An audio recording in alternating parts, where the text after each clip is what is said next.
हम सबसे बड़े डिफेंस इंपोर्टर के बजाय एक बड़े एक्सपोर्टर की तरह तेजी से आगे बढ़ रहे हैं। ब्रह्मोस, जैसा नाम वैसा ही दमदार प्रदर्शन,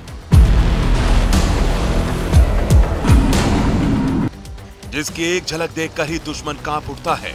जमीन हो या फिर समंदर, जहां से भी इसने अपने टारगेट को निशाना बनाया, पलक झपकते ही वो धुआं धुआं हो गया।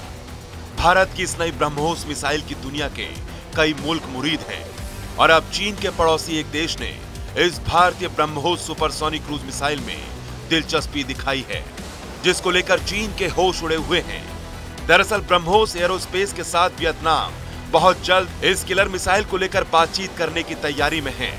हाल ही में हनोई में आयोजित वियतनाम डिफेंस एक्सपो 2022 में ब्रह्मोस को प्रदर्शित किया गया था।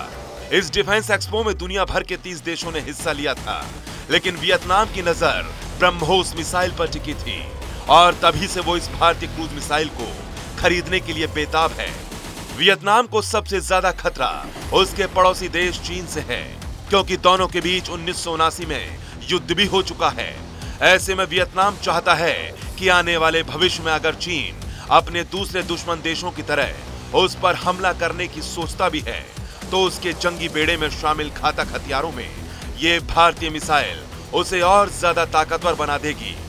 वियतनाम पहले से अपनी सीमा सुरक्षा बढ़ाने और सैन्य ताकत बढ़ाने में जुटा है और अब ब्रह्मोस मिसाइल की खरीद के बाद जंगी हालात में वो चीन का सामना करने से किसी भी सूरत में पीछे नहीं हटने वाला।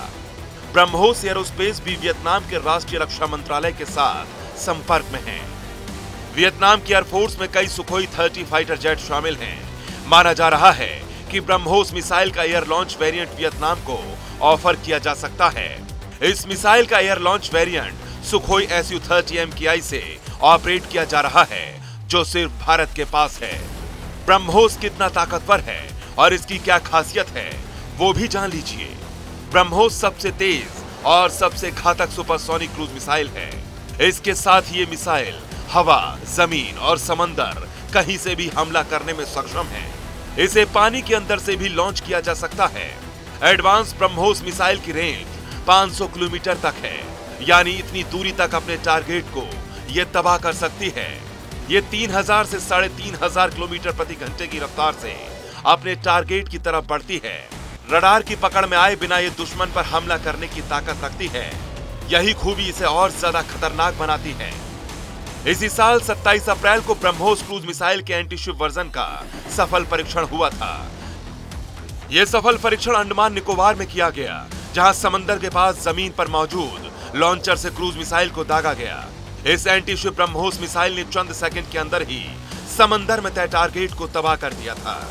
इससे पहले इंडियन नेवी ने हिंद महासागर में एक स्टेल्थ डिस्ट्रॉयर से ब्रह्मोस मिसाइल के एक आधुनिक संस्करण के सफल परीक्षण को भी अंजाम दिया था, जिसे देखकर चीन की नींद उड़ गई थी। भारत ने साल 2025 तक रक्षा निर्यात में 41,000 करोड़ रुपए जुटाने का लक्ष्य रखा है। पीएम मोदी भी उम्मीद जता चुके हैं कि अकेले ब्रह्मोस एरोस्पेस उस समय तक इस आंकड़े को हासिल करने में सक्षम होगा। ब्रह्मोस सुपरसोनिक क्रूज मिसाइल की लोकप्रियता और मांग पिछले कुछ सालों में दुनिया के कई देशों में तेजी से बढ़ी है। वियतनाम के अलावा फिलीपींस, इंडोनेशिया समेत करीब 15 देश अब तक ब्रह्मोस मिसाइल में अपनी दिलचस्पी दिखा चुके हैं। खासकर वियतनाम पिछले 5 सालों से ब्रह्मोस मिसाइल की मांग कर रहा है।